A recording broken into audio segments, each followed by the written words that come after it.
Hi YouTube, it's Rose or Sharon. Today I'm going to do a brief tutorial on how to apply henna to your hair. For those of you that don't know, henna is basically comes from a plant and it's all natural, 100% natural, so you don't have to worry about it harming your hair. For me, my hair is natural.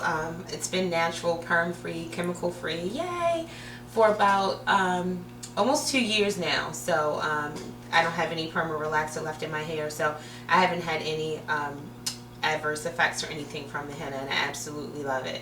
But today, like I said, I'm going to do a brief tutorial on how to apply henna to your hair. So what you're going to need to begin with is a box of henna, 100 grams. I like to use the body art quality because it's a little bit stronger and it's sifted a little bit better, so there aren't any like little particles or anything in there that you have to worry about. But this is the brand Jamila, and this is actually the summer crop from 2009. The 2010 crop is out now, but this is my last box of 2009, so I'm going to use this one today. I did order some 2010, so I have that for the next time that I apply henna. And by the way, I put henna in my hair like once a month, every 4 weeks. This summer, over the summer, I did do henna for a period of 4 weeks in a row, 4 consecutive weeks, and I did it once a week, and the results were absolutely amazing. I could really tell the difference in henna. What henna basically does for your hair is it strengthens it, it conditions it, and it also adds a very pretty like reddish brown color depending on what the color that your hair starts with. In my case, it's got like a reddish brown tint to it. You can't really see it right now, but you can see it like if I'm outside. It's just like a slight tint.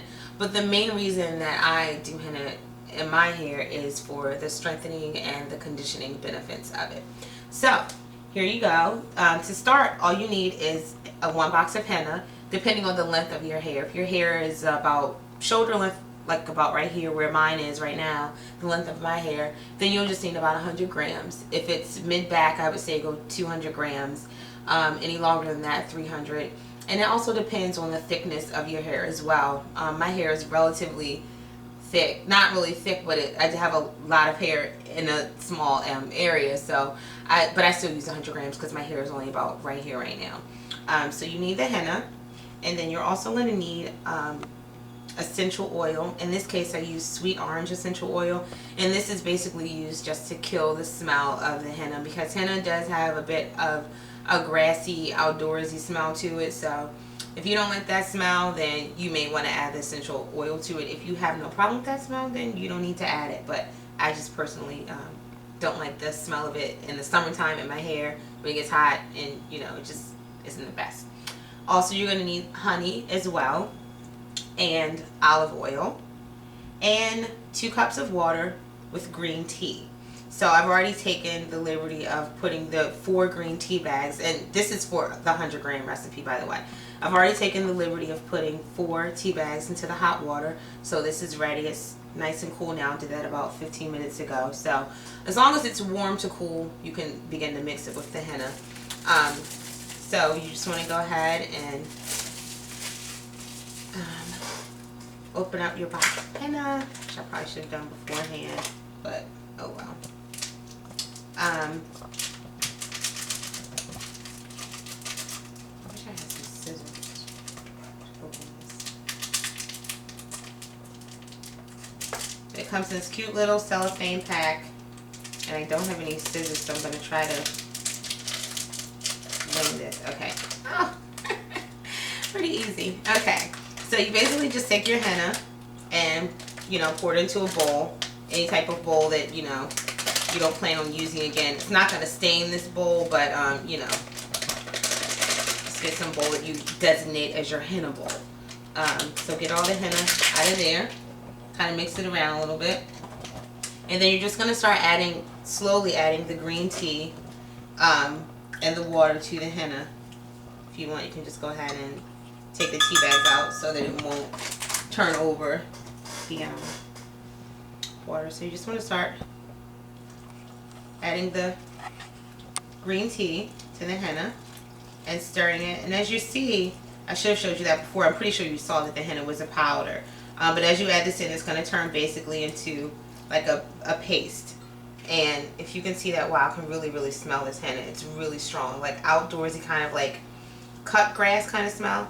But anyway, as you mix that in, it's just going to turn into kind of like a mashed potato consistency. So you're gonna want to mix this up nice and good, like you're cooking. For those of you that like to cook, mix and blend, whatever. So you're gonna get a nice consistency in there.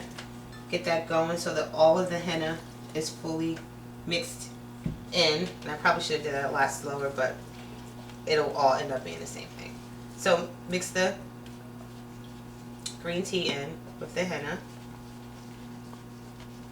so it has a nice little consistency to it, and just make sure that all of the henna is mixed in. So you can kind of see what that looks like now. Kind of lumpy like mashed potatoes, not the prettiest, but you know, who cares?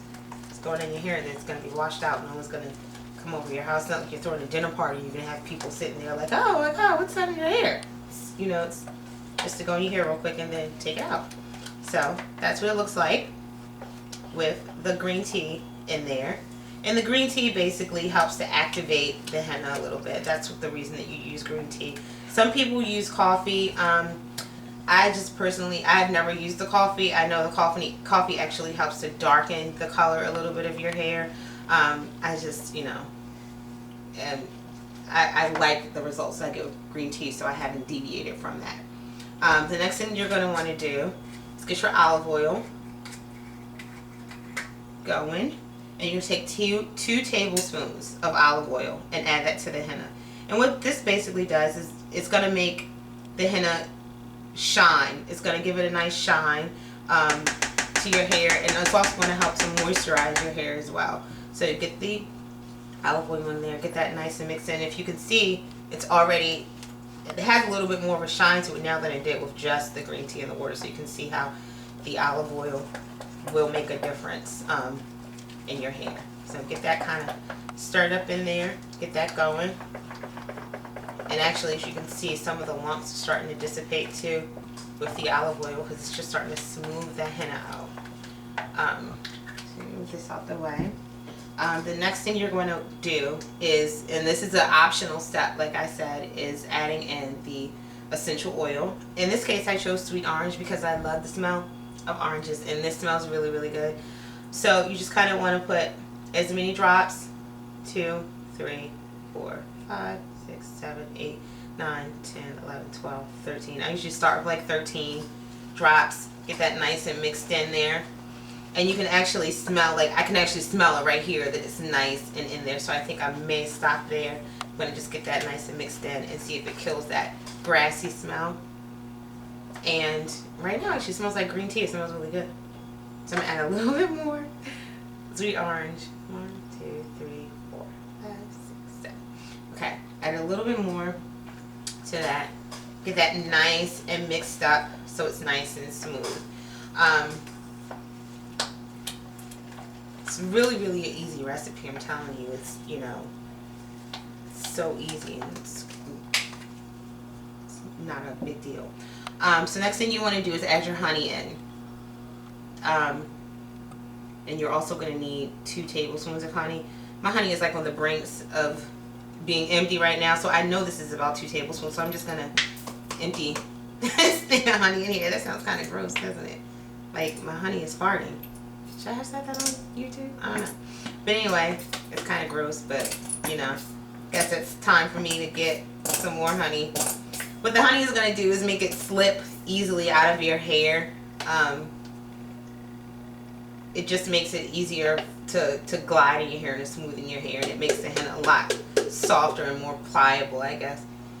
That's the right thing. So get as much of that honey out there as I can, because I think that was probably just about 2 tablespoons. So, all right, there goes the honey. So you want to get that honey mixed in. If you can see, again, nice and smooth texture, and that's what you're kind of looking for, is to get that nice and smooth, because the smoother that it is, the easier it's going to glide out of your hair. So Get that nice and mixed up. And then there it is. You're done. So if you want, you can cover this and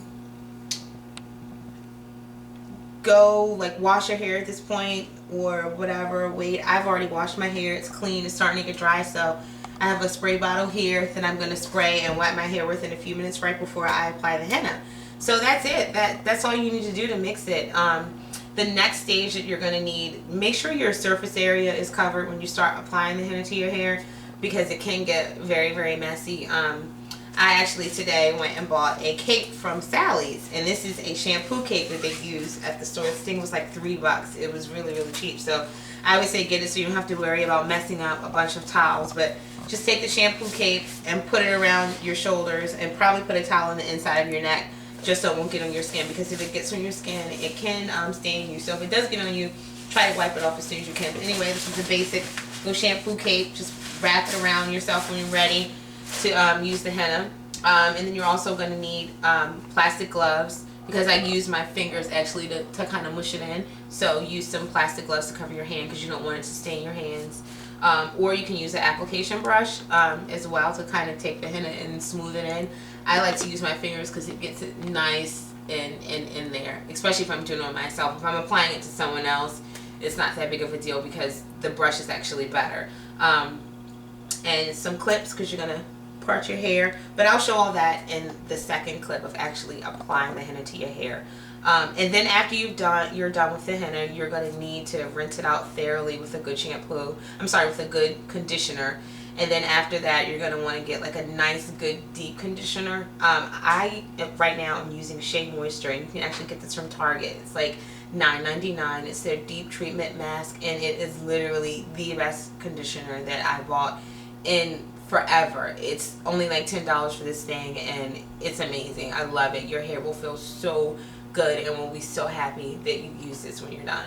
But after you've applied the henna and rinsed it out of your hair, you're going to want to definitely, very, very important step, put the conditioner in your hair and leave it in there for at least a half hour. And that's just going to bring the moisture back to your hair, because henna can be a little drying in and of itself. So you're definitely gonna want to do this. And if you happen to get this one, it's amazing. I don't know if you can see it, but it's Shea Moisture Deep Treatment Mask.